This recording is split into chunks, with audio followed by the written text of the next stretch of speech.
Қайырлы күн, қымбатты көрермен. Бізде жаңа бағдарлама ел естісін. Бүгін қонақта әр қазақ менің жалғызым, қазағым тентіретпеймін сені, арманым саған үй салу деп ұрандап бастаған Көңілбай мырзаның анасы Қайша ханым, қош келдіңіз. Алтын уақытыңызды бөліп келген үшін сізге алғыс айтамыз.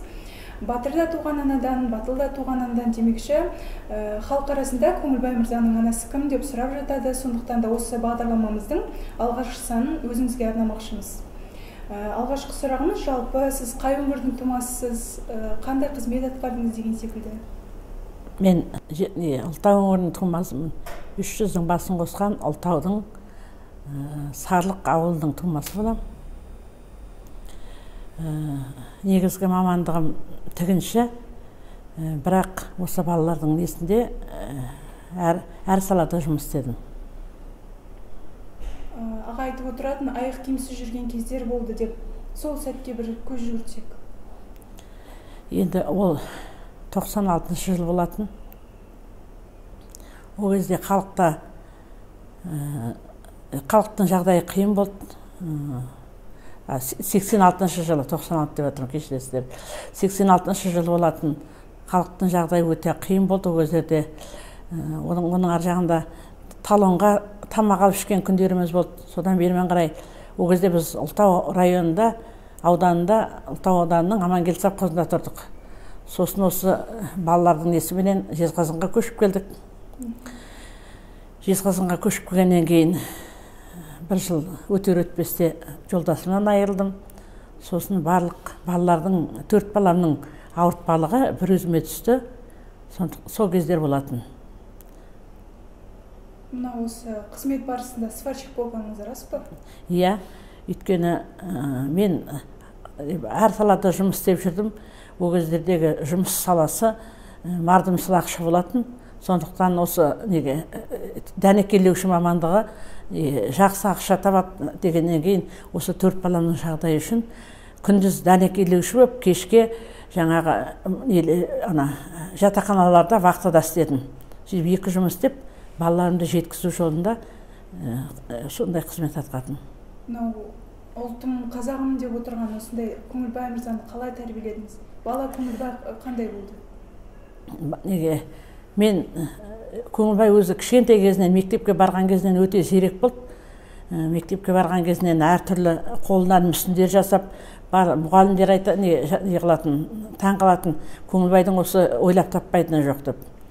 Сөйтіп жүргенде өсе келе жаңағыдай балалардың барлық ауыртпалығы менің жалғыз өзіме түскеннен кейін, менің соңымда жүріп, менімен бірге, мен қандай қиыншылық көрсем, менің қасымда жүріп, сондай бүкіл қиыншылықты менімен бірдей бөлісті. Ол баламын деген жоқ, ол кезде, мысалы 9 оқитын бала, үлкен адамдардың ойын ойлап, үлкен адамдардың жасаған қызметін жасайтын. Өте маған тірекші болды, ақылшы болды, менің серігім болды.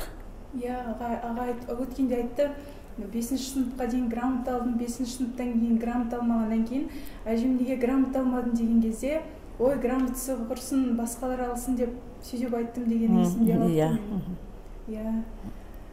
Басқалар ұшқыш боламын, президент боламын деген кезде мен халықтың адам боламын деп жазған екен, арманына?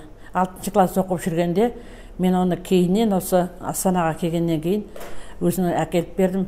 6-шы класс оқитын бала, менің арманым халқымды тентіретпей баспана салып беру деп шығарма жазған екен 6-шы класс оқып жүргенде. Сол шығармасын мен осы Астанаға келгеннен кейін 2014 жылы мен әкеліп бердім, жаңағы мұғалімінен алып. Осы қазағым тентіретпеймін сені, осы халыққа үй салып беру деп, жалпы осы халыққа үй салып беру қалай басталды?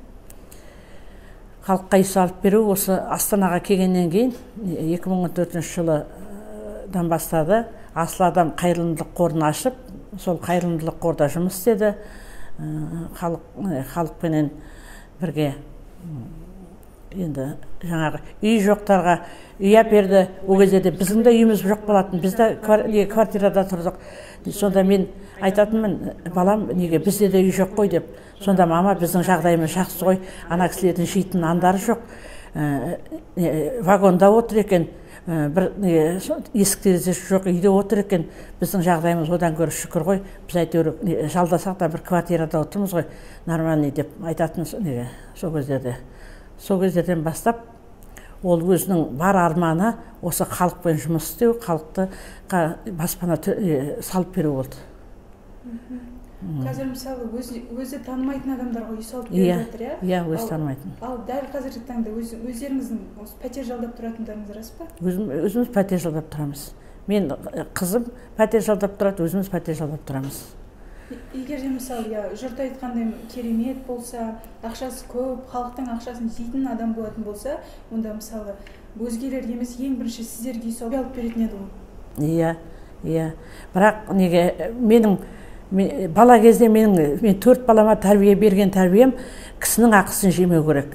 Кісі мысалы қайыр сұрап отқан адамның қолын қайтармай, неге 5 теңгелерің болса да соған тастап кетіңдер қолыңа деп өсірдім. Енді бірақ неге сол неге қанға сіңген қасиет па, неге біз мысалы қазір неге пәтер жалдап тұрсақ та, ол неге бізге уже немес.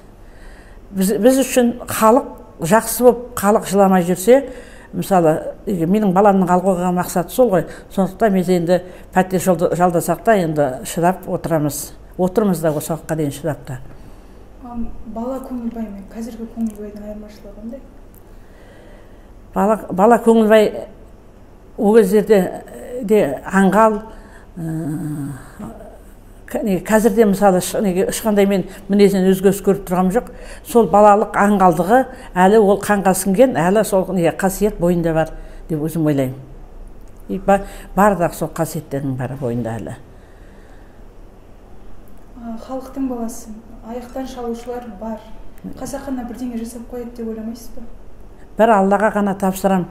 Бәрібір ол мен енді сен үйде отыр, халыққа көмек жасама дегенмен ол отырмайды ғой. Ол оның өзінің алға қойған басты мақсаты. Сондықтан да бір Аллаға сеніп, баласы атқа шапса, анасы үйде отырып тақымын қысады дейді ғой. Сол тақым қысып отырғаннан басқа біздің енді қолымыздан келетін жоқ. Бір Аллаға ғана тапсырамыз. Қазіргі болып жатқан жағдайларға ойыңыз қандай? Қандай көмек бере аласыз? Шарасыз адам сияқтымын қазір. Оларға қазір уже 30-дан асты, мысалы 30-ға келді биыл. Қазір бала кезінде мысалы ол өзінің арманы болғаннан кейін қазір мен оған сен осы жерден тоқтай қал, халыққа енді көмек жасама дегенге ол артқа шегінбейді.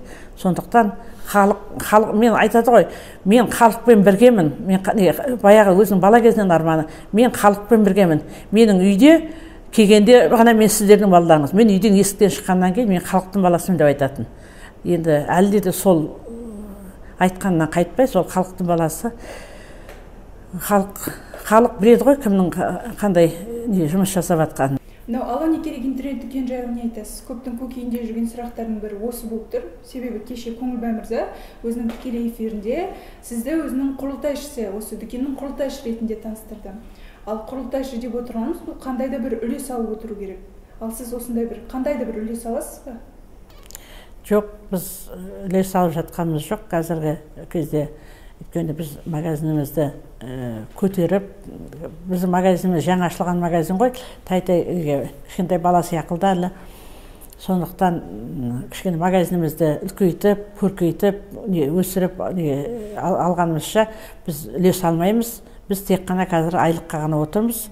Негізі біз құрылтайшы деген сол түскен өнімнен 1% алып тұру керек қой, біз әлі оған жеткен жоқпыз. Алла қаласа жетеміз деген ойдамыз. Бұл магазин 2014 жылы осы біз Астана қаласына көшіп келгенде үйден жалдап отырған үйіміздің бір бөлмесі кухнясының жартысын ғана жаңағы базардан овощтар әкеліп, фрукт әкеліп, жаңағы жеміс-жидектер әкеліп, сосын ет сатып, сол үйге тегін жеткізіп беру ғой.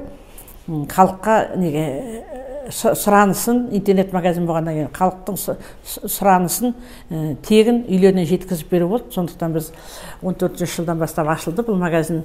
Енді сонан ақырындап біртіндеп келе жатырмыз. Қазіргі жерде магазиніміз Құдайға шүкір кішкене өсіп келе жатыр. Осылардың көркеюіне біз де үлесімізді қосуымыз керек. сондықтан біз қазір үлес алмаймыз. Мен өз үлесімді қосып жатырмын деп ойлаймын. Өйткені сол магазин өзіміздің магазиніміз болғаннан кейін мен сол магазинде көрпе тігем, жаңағы елдерге матрас тігіп, соларды сатып, содан түскен ақшаны жаңағы магазиннің өсіп өркендеуіне үлесімді қосып жатырмын деп өзім ойлаймын. Үлес қосамын, үлес қосып жатырмыз. Көптің көкейінде жүрген сұраққа жауап ала алдық деп ойлаймыз. Бұл бағдарламамыз әлде өз жалғасын таба береді. Астына пікірге өзіңіз қалаған сұрақтарыңызды, көкейіңізде жүрген сұрақтарды қосып кетсеңіздер болады. Келесі санымызда міндетті түрде қоятын боламыз. Сіздермен бірге болған Нұрсәуле, келесі кездескенше.